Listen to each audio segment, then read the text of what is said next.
Bonjour et bienvenue dans Quoi de neuf en histoire. Je m'appelle Rassan Moubarak et je suis docteur, mais pas en histoire. Dans ce podcast, je reçois des écrivaines et des écrivains pour nous parler d'histoire à l'occasion de la sortie de leur dernier ouvrage. Mon invité aujourd'hui est Anthony Guyon. Bonjour Anthony. Bonjour Hassan. Vous êtes enseignant agrégé et docteur en histoire.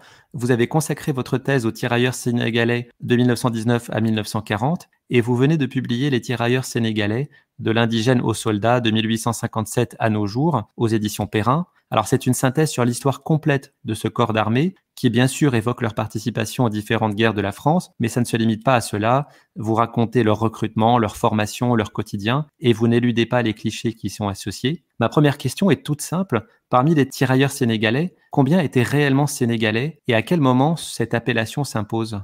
C'est assez intéressant comme question, puisqu'au départ, finalement, les Françaises sont implantées autour de quelques comptoirs qui sont au Sénégal, et finalement, ça va coïncider avec le moment où la colonisation prend davantage d'épaisseur en Afrique. Donc le terme, en fait, si vous voulez, au départ, c'est le premier bataillon de tirailleurs sénégalais, tout simplement parce qu'on est au Sénégal. On va dire qu'au départ, on est à plus de la moitié quand même, qui sont sénégalais, ou sinon qui vont venir des alentours, des royaumes de Cayor, de Wallo, du Fouta. Et au fur et à mesure, si vous voulez, il va y avoir d'autres appellations également. On va avoir des bataillons Haoussa, Gabonais, Malgaches, Somalis, Soudanais. Par exemple, en 1892, on crée le 2e régiment de tirailleurs soudanais, qui va devenir ensuite le 2e régiment de tirailleurs sénégalais. Donc ce qui est assez intéressant finalement, c'est que le terme va se généraliser, ça va devenir un terme générique à la fin du 19e siècle, alors que de moins en moins de soldats sont sénégalais. En fait, on va de plus en plus recruter dans les terres. Pour aller très très vite dans la chronologie, pendant l'entre-deux-guerres, on va plutôt essayer, entre guillemets, de préserver le Sénégal, puisqu'on est sur le bord du littoral, c'est une colonie particulièrement importante.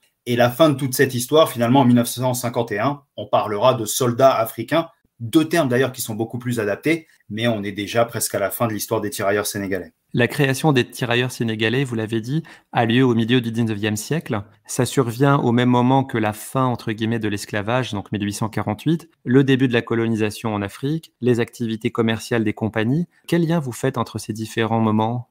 Le tout est vraiment connecté.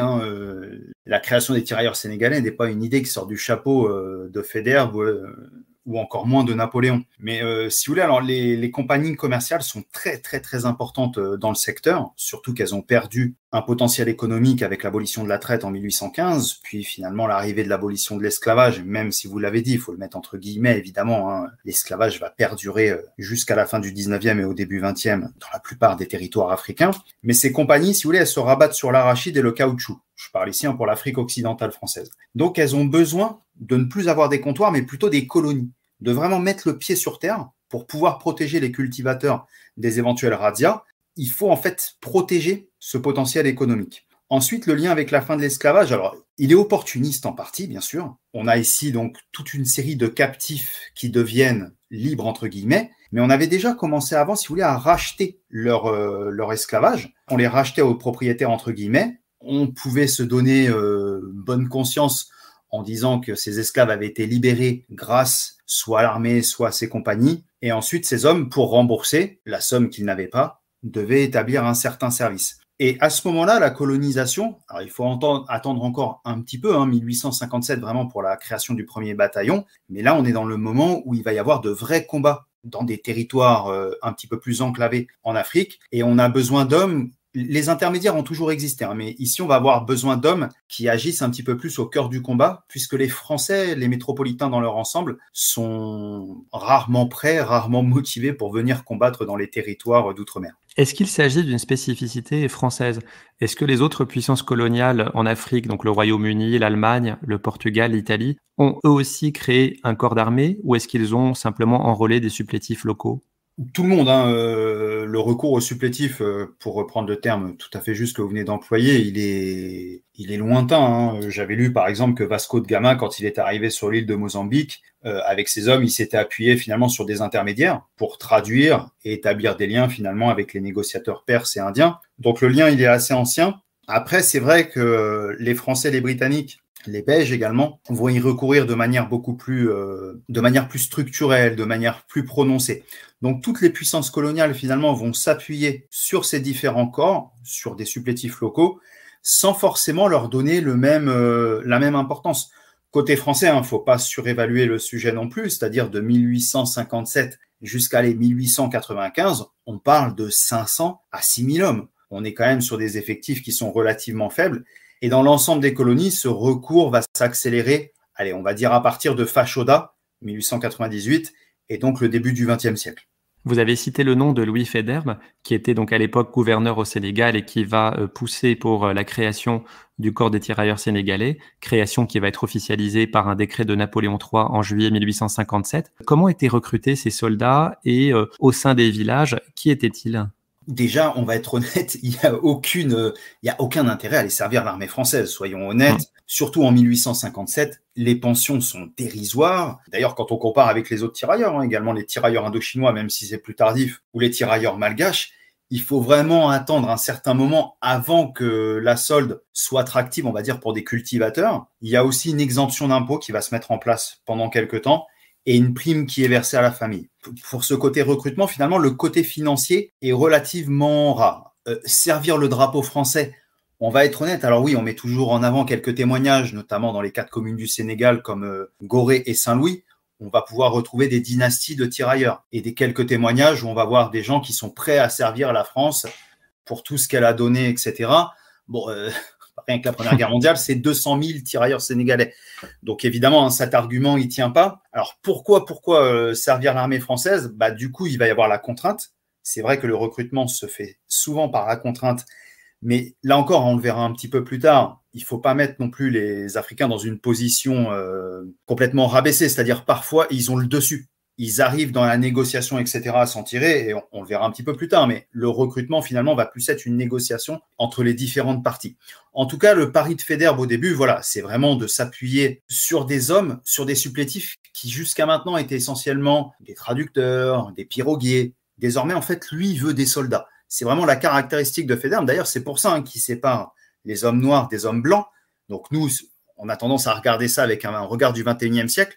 En fait, lui, pourquoi est-ce qu'il les sépare ? Si on prend le premier bataillon, où on avait à peu près 500 hommes, un tiers sont d'anciens esclaves. Donc quand ils étaient mélangés avec les blancs, c'est pas dur, ils faisaient les corvées. Ils nettoyaient les chaussures, etc. Mais dans tous les cas, ils ne se préparaient pas à être soldats.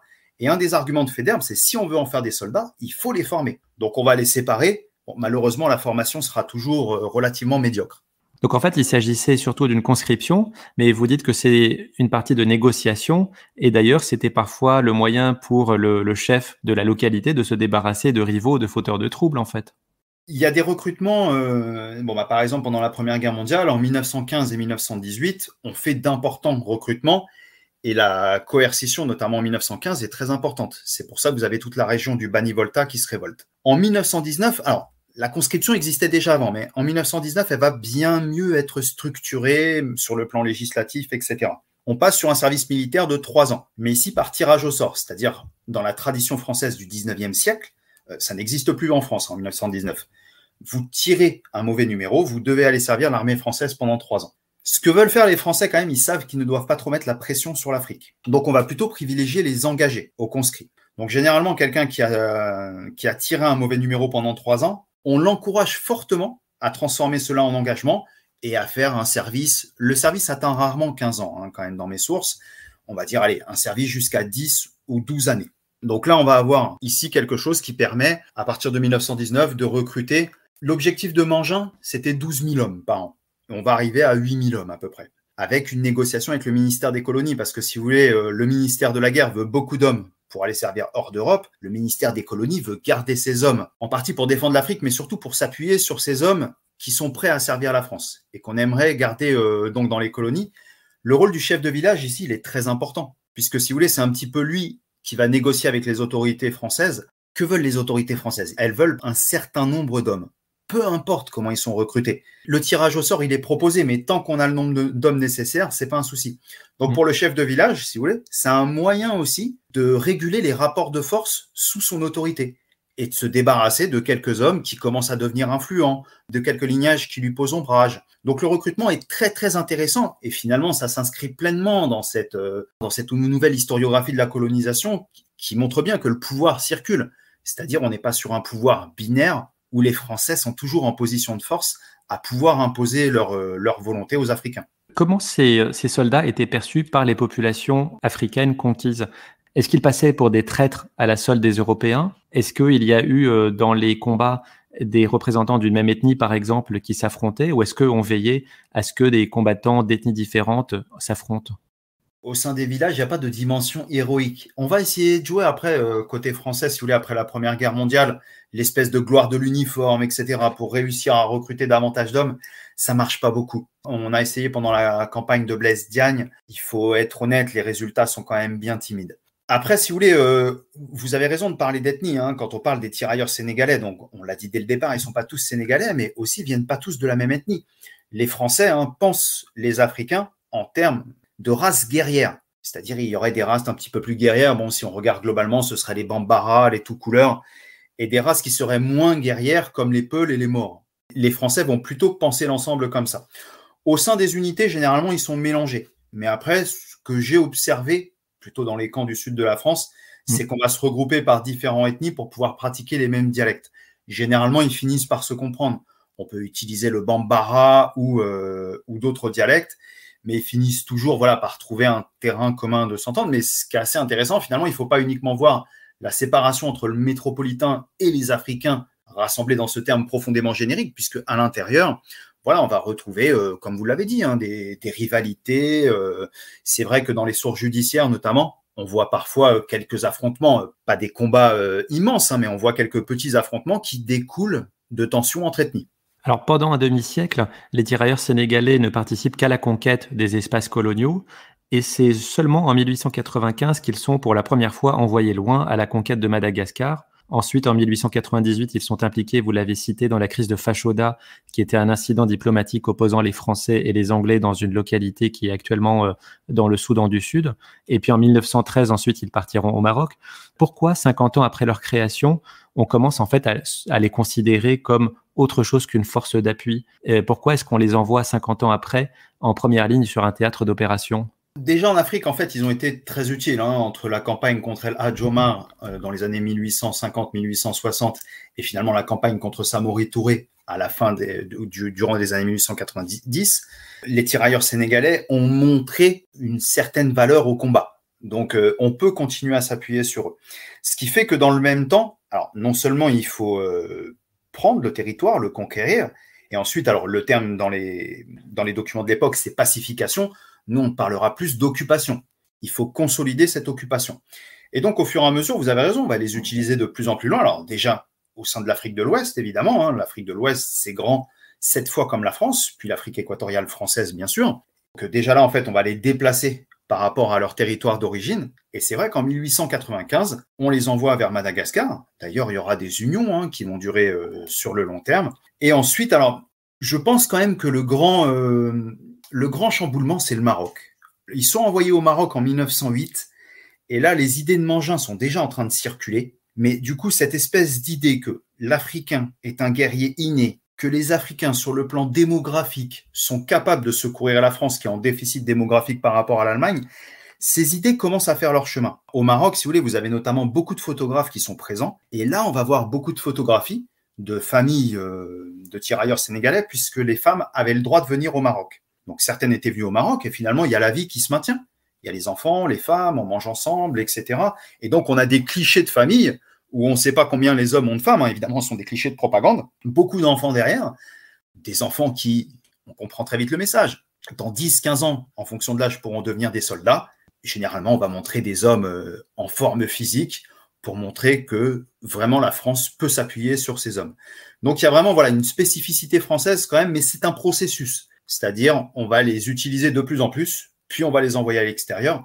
À la veille de la Première Guerre mondiale, à la fin des opérations au Maroc, c'est pour ça qu'il y a vraiment un saut finalement quantitatif au Maroc. On est à 15 000 hommes. Donc, vous voyez, on était parti de 500 hommes, et avec le Maroc, on est passé à 15 000 hommes. À cette époque, quelle était leur perception au sein des autorités françaises, politiques et militaires? Alors, au sein des politiques, finalement, les hommes politiques ne s'intéressent pas forcément aux tirailleurs sénégalais. On va même être honnête, avant les débats pour l'occupation de l'espace rhénan, les hommes politiques s'y intéressent assez peu. Donc, c'est plutôt, si vous voulez, un débat dans la sphère militaire. Alors, on a tendance à tout attribuer à Charles Mangin et son livre de 1910, La Force Noire. C'est un terme qui revient souvent. Tout est dans le titre. Donc, Charles Mangin, en fait, a commandé ses hommes en Afrique, à Fashoda, au Maroc. Et c'est vrai que ces idées sont importantes. Mais son livre est un livre parmi d'autres, hein. C'est un livre qui est relativement réactionnaire, qui fustige la Révolution française, qui dénonce en fait la révolution industrielle qui a amené le confort en France et en Europe occidentale. Donc les hommes ne savent plus combattre parce qu'ils se sont quelque peu embourgeoisés.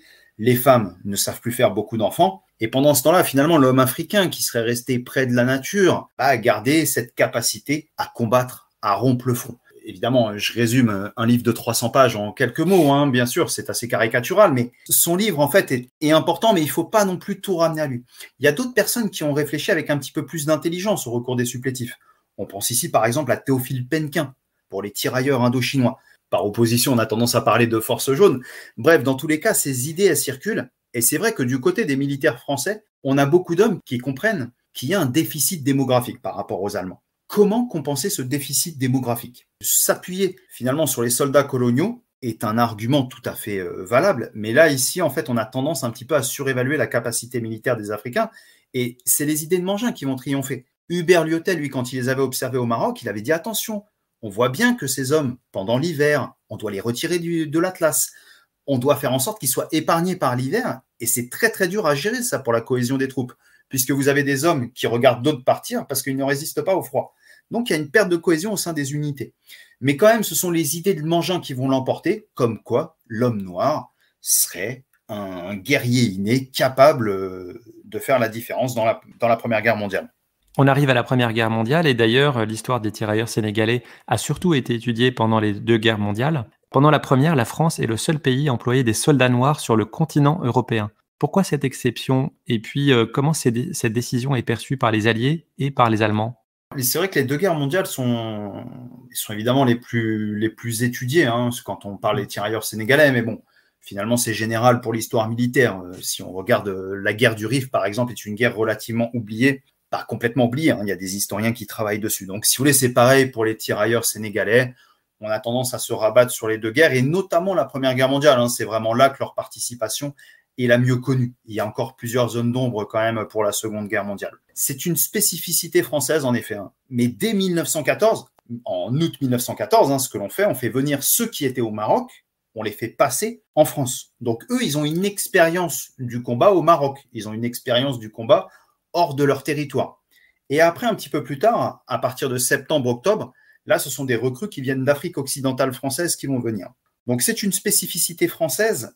Pourquoi? Le principal argument, et là les Anglais et les Allemands sont quand même relativement d'accord, c'est-à-dire on crée un précédent terrible, c'est-à-dire on amène des hommes noirs en Europe combattre contre d'autres Européens.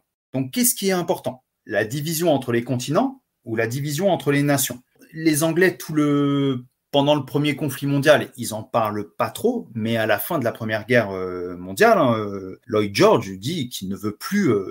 il ne veut plus d'armée, ce sont ces termes, hein, il ne veut plus d'armée nègre en Europe. Donc il va vraiment y avoir cette spécificité, et les Français vont être dénoncés par l'ensemble des acteurs, notamment en 1919-1920, hein, quand des soldats coloniaux, pas africains, hein, principalement maghrébins et malgaches, vont partir occuper l'espace rhénan. Les tirailleurs sénégalais reçoivent une formation militaire qui va rester sommaire, mais aussi une éducation morale. Est-ce que c'est dans ce but-là? Est-ce que c'est pour les Français un moyen d'essayer de les, entre guillemets, européaniser?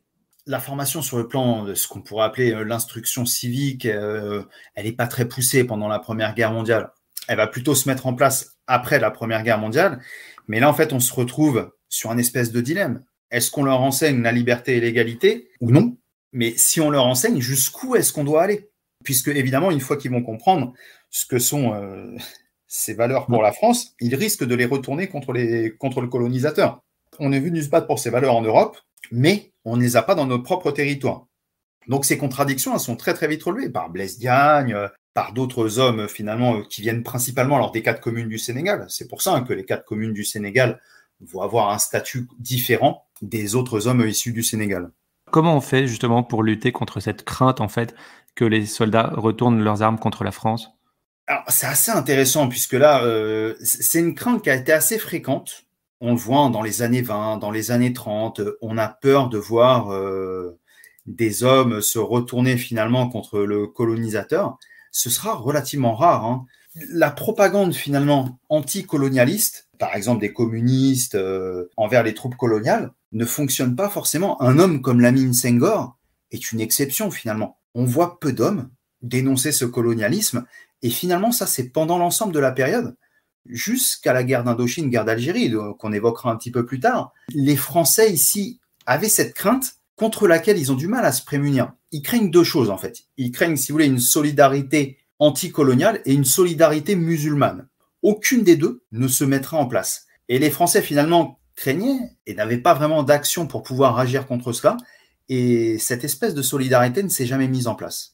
Vous racontez l'organisation des bataillons de tirailleurs sénégalais pendant la Première Guerre mondiale. Plusieurs points m'ont marqué. Donc déjà, ces soldats n'ont pas été incorporés dans des unités mixtes avec les Blancs. Les commandants issus de leur rang étaient limités dans leur progression hiérarchique et avaient toujours un supérieur blanc. Et puis, vous avez parlé de la pratique d'hivernage qui consistait à retirer du front les soldats entre octobre et avril parce que les conditions climatiques étaient considérées comme rudes. Est-ce que c'est une ségrégation qui ne dit pas son nom ? C'est vrai que le terme de ségrégation nous renvoie évidemment vers les troupes afro-américaines. La mixité dans les bataillons, on voit quand même que c'est par exemple ce qui va permettre de remporter les victoires de la fin de l'année 1916 sur le fort de Douaumont. Donc on permet une relative mixité. Parfois la séparation, elle peut être pour d'autres questions. C'est un moyen de se protéger contre d'éventuelles critiques, mais bon, comme on a certains soldats musulmans parmi les tirailleurs sénégalais, on peut dire que par rapport au repas, par rapport à la ration, on est obligé de les séparer. Sinon, ce serait trop compliqué qu'au sein d'une même unité, on doit faire différents repas. Bon, évidemment, c'est un argument profondément opportuniste. Ensuite, ne jamais avoir de chef issu des colonies, bon, évidemment, on peut parfaitement le comprendre dans le système colonial. En revanche, la pratique de l'hivernage, ça peut paraître paradoxal comme ça, mais c'est fait pour le bien des tirailleurs sénégalais. C'est-à-dire, ils sont retirés dès novembre 1914, ils sont retirés des champs de bataille parce qu'il y a beaucoup d'engelures, il y a beaucoup de pneumonie. Et donc, on va les retirer dans les camps du sud-est de la France, principalement dans le Var. D'ailleurs, Joffre dit, bon, renvoyez-les chez eux, ils serviront plus à rien. Encore une fois, c'est pas pour leur bien qu'on le fait, mais c'est juste que ces hommes ne servent plus. L'année 1915, elle est décisive, puisqu'on a quand même de grandes campagnes, notamment en Artois, et donc les tirailleurs sénégalais vont participer. Mais là, très rapidement, on dit, voilà, il faut mettre en place une pratique d'hivernage, comme elle était faite au Maroc. Durant la Première Guerre mondiale, elle est encore mieux structurée, c'est-à-dire d'octobre à avril, ces hommes ne doivent pas combattre. Ils restent dans les camps du sud-est de la France, où ils vont recevoir une formation. Il faut être honnête, c'est 6 mois dans les camps du sud-est de la France, ils ne combattent pas. Mais bon, ils sont dans une situation qui n'est pas très enviable, puisque évidemment, côté français, les sous-officiers et les officiers qui vont tenir ces camps, on se doute bien que ce ne sont pas les meilleurs. Les meilleurs, on va les garder sur les champs de bataille. Et donc, dans ces camps, ce qui ressort surtout, c'est de l'ennui. En tout cas, les formations sont très sommaires. J'ai trouvé des livres, des pages noircies de formation sur le plan théorique, mais on voit qu'elles sont très rarement appliquées. Et donc, si vous voulez, c'est aussi l'occasion finalement de fréquenter les populations locales, etc. Donc, cette mesure d'hivernage n'est pas une mesure de discrimination, c'est une mesure qui a été faite puisque tout simplement les tirailleurs sénégalais sont incapables de combattre pendant les mois les plus froids. Et d'ailleurs, en 1917, au Chemin des Dames, ils sont retirés très très tôt en avril, alors qu'il fait froid. Et c'est une des raisons d'ailleurs pour lesquelles beaucoup d'hommes vont mourir au Chemin des Dames sans même avoir combattu. Avant même d'avoir combattu, ils vont attraper des maladies. On a souvent pensé que les tirailleurs sénégalais ont pu être considérés comme une simple chair à canon, justement pendant l'offensive du Chemin des Dames. Mais en fait, vous apportez une description plus nuancée. Par exemple, vous rapportez que le taux de perte dans leur rang a été identique à celui des soldats, entre guillemets, métropolitains. Oui, en fait, si vous voulez, je confirme les chiffres qui avaient déjà été donnés par d'autres historiens, Jacques Frémaux et Marc Michel, pour les principaux. C'est vrai que l'idée de chair à canon ne fonctionne pas. Déjà, il y a peu d'officiers qui l'ont mise en avant, et on a beau tout regarder au niveau des chiffres, ça ne marche pas. Au Chemin des Dames, quand même, le général Nivelle, donc, qui va commander cette opération, parle, lui, donc, d'utiliser le sang noir pour économiser le sang blanc. Mais en fait, les soldats ne vont pas tenir assez longtemps pour pouvoir être utilisés durant toute l'opération du Chemin des Dames. Donc, ça fonctionne pas. Alors, sur le plan des chiffres, après, on peut aussi comprendre, très souvent, le dernier historien à l'avoir utilisé, c'était Bakary Kamian, donc au Mali, dont les ancêtres avaient combattu dans les tranchées. On peut comprendre, si vous voulez, que quand on est issu de ces territoires et qu'on a eu des aïeux qui ont été combattre pour la France, on peut comprendre, en effet, que pour eux, ce n'était pas leur guerre et que ces hommes n'avaient pas à mourir pour ça. Mais c'est vrai que sur le plan des chiffres, les pertes sont globalement similaires. Au sortir immédiat de la guerre, les tirailleurs sénégalais participent à l'occupation de la rive droite du Rhin. Cette occupation se passe très mal en raison de l'utilisation de la propagande de l'image de sauvage. Et c'est à la fois la faute des Français et des Allemands. L'image finalement du tirailleur sénégalais est utilisée très tôt par les Français, alors pour faire peur aux Allemands. Ça marche, hein. Il faut voir le nombre d'images de propagande qu'on a pendant la Première Guerre mondiale.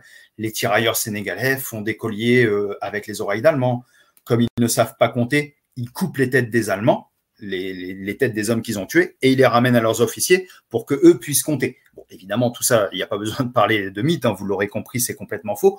On parle d'anthropophagie. Ils mangeraient leurs victimes. Donc, si vous voulez, ce discours prend relativement bien. D'ailleurs, les Allemands, hein, c'est ce qu'ils disent. Ils disent « on utilise des sauvages contre nous ».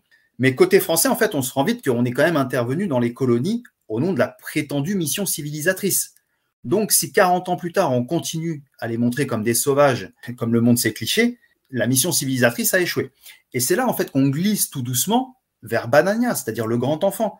Le tirailleur sénégalais serait un petit peu dompté. Désormais, c'est quelqu'un qui est fort, mais on arrive à canaliser sa force vers l'ennemi et il reste bête. Mais en tout cas, la présence française a servi. L'occupation de l'espace rhénan est terrible parce que c'est demandé par Blaise Diagne, c'est-à-dire Blaise Diagne dit à Clémenceau « permettez aux tirailleurs sénégalais d'aller occuper l'espace rhénan pour montrer une certaine forme de reconnaissance après la Première Guerre mondiale. » Il faut quand même avoir toutes les données, hein. Les tirailleurs sénégalais ne sont même pas arrivés. C'est-à-dire on a des Maghrébins, des Malgaches. Il y a eu quelques viols, mais ces viols ont essentiellement été commis par des troupes françaises. En tout cas, les Allemands vont dénoncer cela, c'est-à-dire il y aurait des viols qui sont commis par les troupes coloniales, qui ont une sexualité débridée, etc.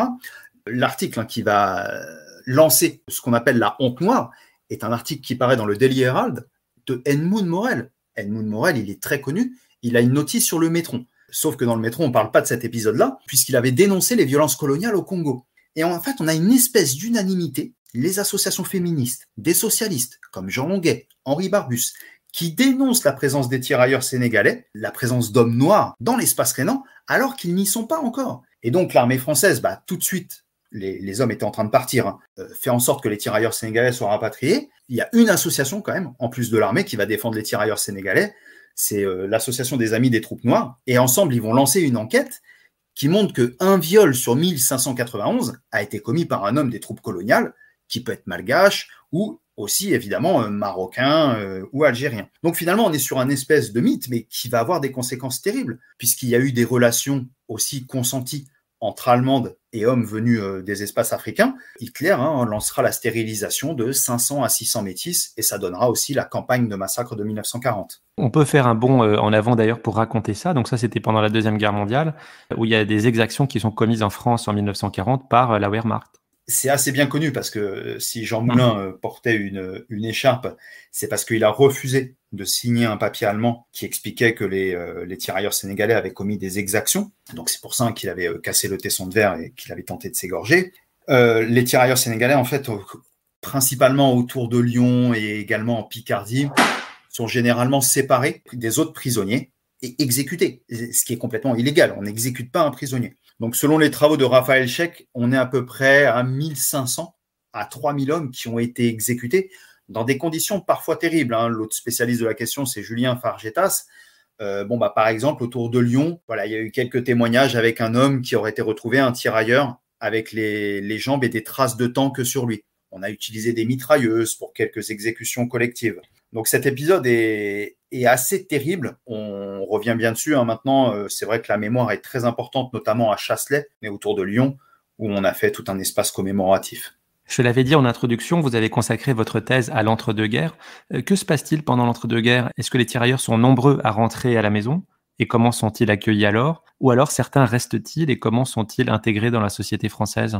Pour le retour est assez long pour deux raisons. La première raison, c'est que si vous voulez, on les a fait venir rapidement. Donc, il y a eu beaucoup de catastrophes sanitaires au sein des navires, avec des maladies qui se propageaient assez vite. Pour le retour, on peut prendre le temps, c'est-à-dire pour rendre les hommes de manière progressive, afin de faire en sorte qu'ils rentrent dans un environnement relativement sain. La deuxième chose, on ne veut pas qu'ils soient libérés en France, donc libérés de leurs obligations militaires, hein. Donc d'abord, on les rapatrie, ensuite ils terminent leur service militaire, et ils sont déjà en Afrique, donc ils seront libérés sur place.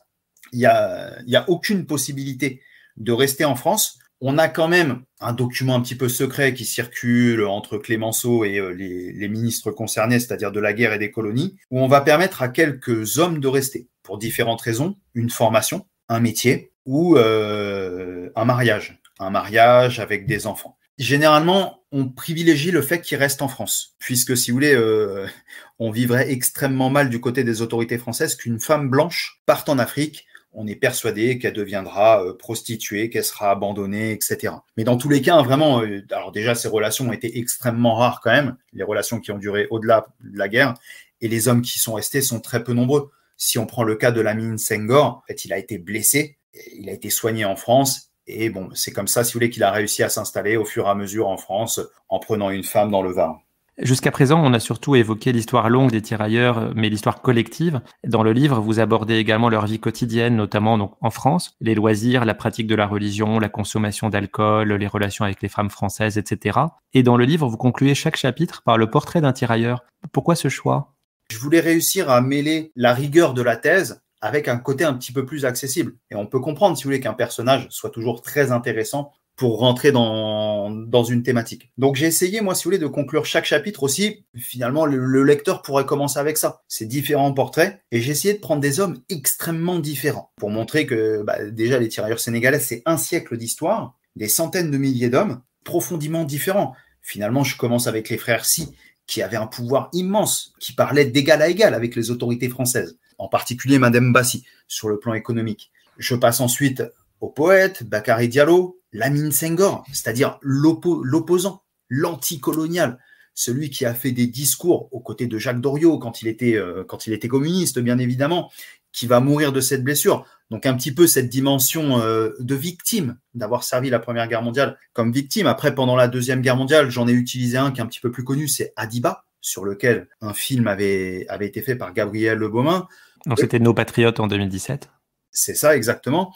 Et donc, dans les Vosges, il est assez connu. Je termine avec Yoro Diao, qui est toujours vivant, qui fait partie des 28 tirailleurs sénégalais auxquels François Hollande a donné la nationalité. Mon coup de cœur, c'était évidemment Eliassa, puisque c'est un inconnu, c'est-à-dire c'est un homme, je suis pas sûr de sa date de naissance, je le perds des sources à partir de 1934, et il n'a pas un parcours exceptionnel. Mais en tout cas, en fait, en suivant son parcours, j'ai pu montrer notamment que la maîtrise de la langue française, c'est pas réservé à Léopold Sédar Senghor, c'est pas réservé à quelques élites, et c'est pas une exception de parler parfaitement français parmi les sous-officiers indigènes, c'est-à-dire des hommes qui ont servi quelques années sans forcément avoir brillé. Et donc ce portrait, vraiment, c'est un coup de cœur pour moi. Je vois encore le moment où je l'avais rencontré dans les archives, parce qu'on a un parcours banal, mais qui me permet de montrer, de déconstruire tous les clichés des tirailleurs sénégalais. Je pouvais pas déconstruire les clichés qui sont véhiculés sur les tirailleurs sénégalais avec le portrait de Léopold Sédar Senghor. Mais en revanche, avec cet homme qui est cultivateur, on ne sait pas exactement quand il est né, on ne sait pas exactement ce que faisaient ses parents, j'ai un portrait qui est quand même beaucoup plus proche de la majorité des tirailleurs. Lors de la Deuxième Guerre mondiale, les tirailleurs sénégalais participent à plusieurs batailles, à plusieurs moments de gloire, comme la bataille de Bir Hakeim. Et puis il y a aussi d'autres événements, peut-être un peu moins connus, qui ont été singuliers pendant cette guerre. Qu'est-ce que vous retenez, vous, de leur participation à la Deuxième Guerre mondiale ? C'est vrai que si vous voulez, leur participation est beaucoup plus plurielle pendant la Deuxième Guerre mondiale, à l'image de l'armée française finalement. Et donc on a des épisodes tragiques. Vous avez évoqué la bataille de Bir Hakeim, qui est un fait de gloire de la France libre, incarné par Georges Koudoukou. Et on a des pages beaucoup plus tragiques. Tout à l'heure, nous avons évoqué donc les massacres du printemps 1940. On a évidemment le massacre de Thiaroye, le 1er décembre 1944, sur lequel il reste encore de nombreux éléments à apporter. L'épisode le plus significatif de ce moment-là, c'est l'épisode des blanchiments. Alors les blanchiments, ils sont opérés en deux temps. D'abord, ils sont opérés en Afrique du Nord. Quand on parle de blanchiment, c'est malheureux, c'est dans le terme, on remplace les troupes noires par des métropolitains. Donc c'est fait en Afrique du Nord, avant notamment l'opération Andeville, mais il y a beaucoup vraiment de troupes coloniales qui vont débarquer sur les plages de Provence pendant l'opération Andeville. On prend Toulon, on prend Marseille, ensuite on va remonter tout doucement vers le nord, pour faire la jonction notamment après le débarquement sur les plages de Normandie. Et en fait, ce qui se prépare, c'est la campagne d'Alsace, et c'est d'entrer en Allemagne. À ce moment-là, on va remplacer ces hommes, mais ces hommes qui ont une expérience militaire. Claire Miot d'Aix-en-Provence a très bien travaillé là-dessus, elle parle d'hérésie militaire, c'est-à-dire les tirailleurs sénégalais qui sont là sont des hommes de très très bons combattants, qu'on va remplacer par des résistants intérieurs, des hommes qui ont quand même une expérience militaire. Ce n'est pas à leur faire ombrage, mais qui ont une expérience militaire, une évolution en unité qui n'a pas l'épaisseur de celle des tirailleurs sénégalais. Et là, les images, elles sont terribles parce que, si vous voulez, on n'a pas assez d'équipement. Donc les tirailleurs sénégalais doivent se déshabiller, donner leurs armes, donner leur équipement à ces hommes-là. L'argument officiel, c'est quoi ? c'est que ces hommes, et ça pourrait tenir quand on regarde l'histoire des tirailleurs sénégalais, ces hommes ne résisteront pas à la campagne qui s'amorce en Alsace et en Allemagne pendant l'hiver 44. Oui, mais bon, on voit bien que quand même ce que veut faire De Gaulle, c'est apparaître comme l'unificateur des résistances. Cet épisode de blanchiment, il est terrible sur le plan symbolique. Et évidemment, il explique tous les événements qui vont avoir lieu plus tard. C'est pas lui seulement qui explique Thiaroye, mais qui explique un petit peu tous les mouvements d'indiscipline qu'on va avoir pendant cette période. Il y a une frustration des tirailleurs sénégalais qui ont été là pendant que c'était difficile, pendant les combats en Afrique, le moment où la France libre finalement ne représentait rien, et qui sont écartés alors qu'on vont s'opérer les batailles les plus importantes et finalement la victoire finale contre l'Allemagne. Vous avez cité à 2 reprises Thiaroye, donc ça c'était au Sénégal en décembre 1944. Est-ce que vous pouvez nous dire en 2 mots en quoi ça consistait et puis quel est l'impact aujourd'hui de ce massacre ? C'est un massacre qui a fait couler beaucoup d'encre et sur lequel on ne sait pas encore tout. Alors bon, plusieurs historiens ont travaillé dessus, comme Julien Fargetas, Armel Mabon. Martin Moore, lui, a fait sa thèse vraiment sur le massacre de Thiaroye. Depuis sa thèse, il y a encore quelques éléments qui ont été découverts. Sur place le jour J, si on prend la version telle qu'elle a été connue et longtemps véhiculée, si vous voulez, donc les hommes qui sont venus là doivent être libérés. Donc on leur demande à rentrer chez eux, sauf qu'ils refusent de rentrer chez eux pour obtenir tout ce qui leur est dû. Il y a différentes pensions. Certains ont été prisonniers, ont combattu, ils n'ont pas tous combattu la même durée, certains ont déjà touché des sommes, d'autres non. Donc le calcul des pensions à verser est très difficile à établir, c'est certain. Maintenant, il n'y a pas trop d'effort qui est fait côté français. Ce qu'on comprend côté africain, on a le sentiment que si on part, ces sommes, on les touchera jamais. Donc du coup, il y a un officier qui est pris en otage le matin. Bon, au fur et à mesure des événements, il y a une fusillade qui éclate. 35 tirailleurs sont tués, donc ça c'est le bilan tel qu'on l'a eu. Depuis, alors si on prend notamment, il y a eu des rapports par différentes commissions qui ont été donnés. Alors on a souvent parlé de tragédie de Thiaroye. Maintenant, même les hommes politiques parlent de massacre. Aujourd'hui, c'est le chiffre de 70 morts qui est retenu, c'est-à-dire 35 morts immédiates et finalement 35 des suites de blessures. Armel Mabon et Martin Moore, ils expliquent en fait qu'il y a des hommes qui ont disparu pendant le voyage sur le plan de la comptabilité et que peut-être le massacre de Thiaroye aurait fait plus de morts et que du coup, il faudrait faire des fouilles archéologiques autour du site pour éventuellement découvrir des espèces de fosses où il y aurait plus d'hommes que le nombre de morts qu'on a ici. Mais en tout cas, voilà, au-delà de ces éléments qui sont encore à éclaircir, sur lesquels tous les historiens sont quand même de très bonne volonté, avec le blanchiment, quand même, on termine une deuxième guerre mondiale, alors que, comme le dit Eric Jennings, la France libre fut africaine, on termine une deuxième guerre mondiale avec des Africains qui sentent un manque de reconnaissance. La Deuxième Guerre mondiale se termine, mais l'engagement des tirailleurs sénégalais, lui, ne se termine pas. En fait, ils vont enchaîner très vite sur les différentes guerres de décolonisation. Ils interviennent rapidement au Maroc, ensuite à Madagascar, en Indochine, en Algérie. Mais on le sent même à la lecture de votre livre, ce n'est clairement plus leur guerre. Comment est-ce qu'ils vivent leur engagement ?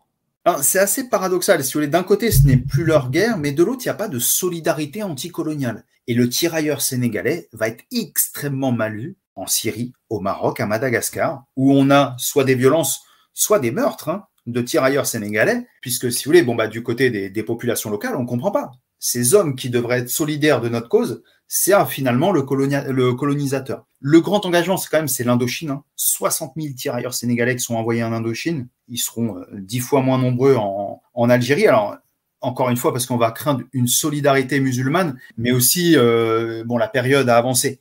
On voit bien que ce qui est en train de se profiler, c'est aussi une décolonisation de l'Afrique subsaharienne, d'ailleurs qui s'opère en même temps que la fin de la guerre d'Algérie. Ces soldats, c'est assez bizarre finalement. Certains d'ailleurs vont faire et l'Indochine et l'Algérie, puisque très souvent, ce qui est privilégié du côté des autorités françaises, c'est que ceux qui ont servi en Indochine, on est relativement sûr sur eux. Donc très souvent, ils rentrent d'Indochine, ils passent en France et ils sont ensuite envoyés en Algérie.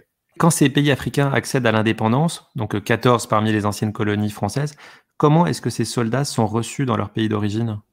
Ça dépend, mais la plupart du temps, quand même, ils sont relativement mal reçus, c'est-à-dire jusqu'au dernier moment. D'ailleurs, très souvent, c'est pendant la guerre d'Algérie, beaucoup d'entre eux sont convoqués en fonction de leur origine. On leur dit, voilà, ton pays a choisi l'indépendance, qu'est-ce que tu choisis ? Continuer à être tirailleur sénégalais, à servir la France, ou rentrer dans ton pays. Et donc, finalement, on est soumis à un dilemme. Est-ce qu'on reste en France, on ne sait pas de quoi l'avenir sera fait, ou est-ce qu'on part finalement dans un pays qui a obtenu son indépendance sans nous, et peut-être contre nous ? Donc la réception est souvent mauvaise, hein. On le verra notamment en Guinée, où beaucoup vont faire le choix de rester en France, et ils seront très mal traités aussi en France sur le plan des résidences, etc., qu'on va leur donner. Mais généralement, c'est une opinion négative qu'on a des tirailleurs sénégalais, alors que on en a d'autres qui vont faire partie des différents dirigeants, hein, comme Jean Bedel Bokassa, qui avait servi dans la France libre, etc. Oui, vous dites, en fait, il y a 7 pays africains qui ont été dirigés, à un moment ou à un autre, par d'anciens tirailleurs. Les tirailleurs sénégalais prennent fin entre 1958 et 1962. Où en est-on aujourd'hui dans la question mémorielle, dans les questions d'intégration, éventuellement les questions d'indemnisation, les pensions? Est-ce que les choses sont apaisées? On va dire que les choses sont de plus en plus apaisées dans le sens où les tirailleurs sénégalais disparaissent très très vite désormais. Donc la question des pensions, elle a commencé à être traitée par Nicolas Sarkozy. Mais les derniers tirailleurs, même si on est dans une vision très large, ce serait 1962. Donc si vous voulez, quand Nicolas Sarkozy fait un geste pour décristalliser les pensions, hein, les pensions en fait avaient été cristallisées, et on touche une somme différente en fonction de la date à laquelle son pays a obtenu l'indépendance. Et à partir de là, elles avaient été gelées. Je vous laisse imaginer à quel point on parlait de sommes dérisoires. Et c'est assez intéressant parce que, si vous voulez, quand on échange avec les tirailleurs qui sont toujours parmi nous aujourd'hui et qui généralement ont fait l'Indochine et l'Algérie, certains n'ont pas forcément un regard très négatif sur la colonisation. Alors que tous, il y a unanimité sur la question des pensions. Ils ont fait une guerre, peu importe laquelle, ils estiment qu'ils méritaient la même chose que les Français, à juste titre. Mais là, c'est vraiment le point sur lequel il y a une unanimité complète. Sur le plan mémoriel, il y a quand même un travail qui a été fait en France relativement tôt, hein. Quand on parle du monument de Reims, c'est dès les années 1920 qu'il a été posé pour la Première Guerre mondiale. Et vraiment, il y a toujours eu cette volonté de certains hommes politiques, plus souvent d'associations, de reconnaître la mémoire des tirailleurs sénégalais pour rendre un certain hommage. Il n'y a pas que des historiens ici. Il y a beaucoup d'hommes, beaucoup d'associations, de femmes, de descendants de tirailleurs. Par exemple, quand François Hollande a donné la nationalité en 2017 à 28 tirailleurs, c'est une petite fille de tirailleurs, Aïssata Seck, qui désormais est une élue de Bondy et de région parisienne, il me semble, qui a fait toutes les démarches nécessaires pour que ces hommes, qui vivaient dans des foyers à Bondy 6 mois par an pour pouvoir toucher différentes sommes d'argent, pour qu'ils puissent avoir un logement plus digne et pour avoir la reconnaissance qui leur était due et que François Hollande leur a donnée. Sur le plan mémoriel, justement, en juillet 2020, le ministère des Armées avait publié une liste de 100 soldats africains de la Seconde Guerre mondiale pour inspirer les communes afin de leur attribuer un nom de rue. Et puis en mars 2021, le ministère chargé de la ville avait établi une liste de 318 noms issus des anciennes colonies, des Outre-mer et de l'immigration, aussi proposés pour baptiser des rues et des bâtiments publics. Certaines de ces personnes sont des tirailleurs sénégalais. Est-ce que vous savez si ces initiatives ont eu une traduction concrète ? Là, on est quand même sur quelque chose de relativement récent. Alors, ce qui est sûr, c'est que par exemple, à Taulincourt, dans les Vosges, on a déjà une rue qui s'appelle Adiba. Pour les noms là qui ont été donnés en mars 2021, donc on a plusieurs tirailleurs sénégalais qui sont dedans, parmi d'autres. Je dis pas que chaque ville doit porter un nom de tirailleurs sénégalais. On va dire que les 318 noms sont tout à fait valables et dedans, évidemment, il n'y a pas que des tirailleurs. Mais globalement, on est quand même dans une période où j'ai l'impression, malgré un certain espace politique qui se clive, qui commence quand même à y avoir un chemin qui est fait sur cette question-là. Et que normalement, notamment quand on regarde les élus locaux, je pense que plusieurs villes quand même vont accepter de prendre en considération ce qui avait été proposé par le ministère de la Ville et donc d'apporter quelques noms qui reflètent un petit peu plus cette diversité française, comme Emmanuel Macron l'a fait au Panthéon avec Joséphine Baker. Et du côté des pays africains, comment la mémoire est entretenue aujourd'hui ? C'est assez bizarre, mais ça dépend déjà des pays. Il n'y a pas forcément beaucoup de pays qui parlent de mémoire des tirailleurs sénégalais. On va retrouver quelques monuments, donc finalement en France et dans certains pays africains. On a la journée du tirailleur qui existe au Sénégal, c'est le 23 août, depuis le début des années 2000, c'était le président Abdoulaye Wade qui l'avait mise en place. Mais finalement, la mémoire des tirailleurs sénégalais est un petit peu plus entretenue en France, puisqu'il y a ce côté d'hommes qui auraient servi la France, qui auraient participé aux grandes guerres, qu'on va associer à la défense de Reims, vous avez dit Bir Hakeim. Donc ces différents épisodes sont un petit peu plus entretenus en France, généralement par les descendants de tirailleurs sénégalais. Vous parlez dans le livre de l'empreinte durable, encore aujourd'hui, des tirailleurs sénégalais dans la culture populaire, et on peut citer à cet effet d'ailleurs l'existence de plusieurs bandes dessinées récentes, dont vous faites la recension et l'analyse dans un article publié sur le site nonfiction.fr, un site dont vous assurez la coordination de la rubrique Histoire contemporaine. On a parlé des films aussi, Nos Patriotes en 2017, on connaît aussi Indigène en 2006, et puis on attend avec impatience la sortie dans les prochains mois du film Tirailleurs dans lequel Omar Sy joue le rôle d'un éleveur qui essaye en vain d'empêcher son fils de 17 ans d'être enrôlé par les Français pendant la Première Guerre mondiale. Et puis, semble-t-il, il va le suivre jusqu'à Verdun. Vous l'avez vu, vous, ce film qui a été présenté en avant-première au Festival de Cannes? Alors non, c'est vrai, j'ai beau habiter à côté de Cannes, j'ai pas pu voir le film, mais c'est vrai que vous dites qu'il y a cette empreinte dans le domaine populaire. Donc finalement, les tirailleurs sénégalais, ils avaient commencé par rentrer dans la culture populaire avec Banania et des bandes dessinées qui étaient complètement ridicules, hein. Je pense notamment à la Première Guerre mondiale. C'était même plus des clichés grossiers, quoi. On était quand même au summum du manque de respect. Et là, on arrive quand même sur le plan culturel. On parle aussi de livres, hein, qui évoquent le destin parfois tragique, parfois héroïque des tirailleurs sénégalais. Donc, il y a une dimension romancée. Moi, j'évite évidemment dans mon livre la dimension héroïque, la dimension victimaire. Je comprends tout à fait que dans les romans, on adopte ça. Ça permet aussi de s'intéresser davantage aux tirailleurs sénégalais. Les bandes dessinées, c'est très intéressant, hein. Quand j'avais pris toutes les bandes dessinées, certaines sont passionnantes. C'est-à-dire, on va au cœur de l'Afrique. Il y a quand même, on aborde une certaine complexité du tirailleur. Et bien sûr, les films sont quelque part la consécration. Et donc, un film avec Omar Sy présenté en avant-première au Festival de Cannes, je ne l'ai pas encore vu, mais dans tous les cas, ça peut que être positif dans le sens où on va s'intéresser à ces hommes et on va se tourner peut-être vers des travaux scientifiques sur lequel, évidemment, plusieurs historiennes et historiens de l'Afrique ont déjà travaillé. En tout cas, votre livre balaye tout ça, à la fois l'histoire collective et puis les parcours individuels. Merci beaucoup, Anthony Guyon, d'avoir participé à cet épisode. Je rappelle le titre de votre livre, Les tirailleurs sénégalais de l'indigène au soldat, de 1857 à nos jours. C'est paru aux éditions Perrin et déjà disponible en librairie. Quant à moi, je vous remercie de nous avoir suivis et je vous donne rendez-vous pour un prochain épisode. À bientôt.